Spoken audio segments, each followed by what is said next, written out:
સૌ વાલા મિત્રોને મારા જય સિયારામ. હું દુષ્યંત પાઠક શ્રી હનુમાનજી દાદાની અસીમ કૃપાથી એક નવા વિડીયો સાથે આપણી સેવામાં ઉપલબ્ધ છું. તો વાલા મિત્રો, આજનો ઉપાય આ વિષયની અંદર તારીખ છે 9મી જુલાઈ 2026 વાર છે ગુરુવાર. જો પંચાંગની વાત કહું તો જ્યેષ્ઠ મહિનો કૃષ્ણ પક્ષ ચાલી રહ્યો છે. અશ્વિની નક્ષત્ર, સુકર્મા યોગ અને મેષ રાશિનો ચંદ્ર અને મિથુન રાશિનો સૂર્ય છે. અશુભ સમયની વાત કરું તો યમઘંટ સવારે 5:49 થી 7:30 સુધી છે અને રાહુકાળ બપોરે 2:13 થી 3:54 સુધી છે. આ બંને અશુભ સમય કહેવાય. અશુભ સમયની અંદર કોઈ પણ પ્રકારનું શુભ કાર્ય અને શુભ યાત્રા ન થાય. શુભ કાર્ય, શુભ યાત્રા કરવા માટે કોઈ સારું ચોકડિયું, કોઈ સારું મુહૂર્ત લેવું, જેમાં ઉત્તમ અભિજીત મુહૂર્તનો જે સમય છે તે બપોરે 12:05 થી 12:59 મધ્ય છે.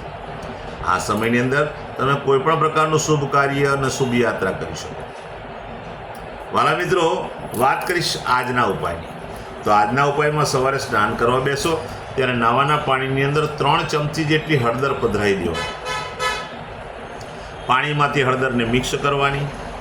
તે જ પાણીથી તમારે નાહવાનું. ચોખ્ખું પાણી ઉમેરી શકાય. સાબુ અને શેમ્પૂનો ઉપયોગ પણ કરી શકાય.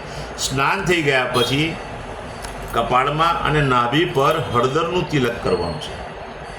હળદરમાં થોડું પાણી ઉમેરી ચંદન જેવું બનાવી કપાળમાં અને નાભી પર તિલક કરી લેજો.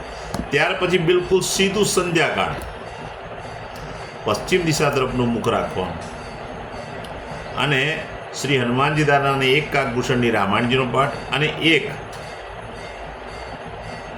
હનુમાન ચાલીસાનો પાઠ, એક કાકભૂષણની રામાયણજીનો પાઠ દાદાને અર્પણ કરી દેવાનો.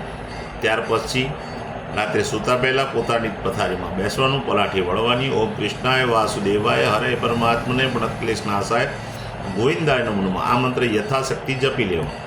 આ હતો આજનો ઉપાય. જે મારા વાલા મિત્રનો જન્મદિવસ 9મી જુલાઈ 2026 અને ગુરુવારના દિવસે છે, બધા જ વાલા મિત્રોને સૌપ્રથમ તો જન્મદિવસની શુભકામના. શ્રી હનુમાનજી દાદા તમારી મનોકામના પૂર્ણ કરે, બળબુદ્ધિ વિદ્યા આપે, તમારું અને તમારા પરિવારનું દાદા રક્ષણ કરે. વાલા મિત્રો, ઉપાયના ભાગરૂપે મેં કહ્યું તે પ્રમાણે સ્નાનને મેં કહ્યું તે પ્રમાણે કપાળમાં તિલક કરવાનું, નાભી પર તિલક કરવાનું. આટલું કાર્ય થઈ જાય પછી ગૌશાળાએ જાઓ. સૌપ્રથમ ગાયોની પરિક્રમા કરવાની. ગાયોને લીલું ઘાસનું દાન આપવાનું. તમારે ત્યાં જે ભોજન બન્યું તે ભોજન પણ ગાયોને અર્પણ કરવાનું. બિલકુલ સીધું સાદું. સીધું પછી સંધ્યાકાળે સૂર્યાસ્ત પછી ચણાના લોટમાં બનેલું ફરસાણ નાના નાના બાળકોને, જરૂરિયાતમંદ લોકોને, ખાસ કરીને શ્રમિકોને અને વડીલોને તમારે ભેટ સ્વરૂપે આપવાનું. બસ આટલું નાનું કામ છે. આખું વર્ષ ઉત્તમ રીતે પસાર થશે. જેમની મેરેજ એનિવર્સરી 9મી જુલાઈ 2026 ગુરુવારના દિવસે છે, બધા જ વાલા મિત્રો સવારે સ્નાન કરે. સ્નાન કર્યા પછી વડીલોના ચરણ સ્પર્શ કર્યા પછી વડીલોના આશીર્વાદ મેળવવાના. પોતાના માતા પિતાને કોઈને કોઈ ભેટ આપજો. કોઈ પણ ભેટ આપી શકો. ત્યાર પછી ગૌશાળાએ જવાનું. ગાયોની સેવા કરવાની, ગાયોની પરિક્રમા કરવાની, ગાયોને લીલું ઘાસનું દાન આપવાનું.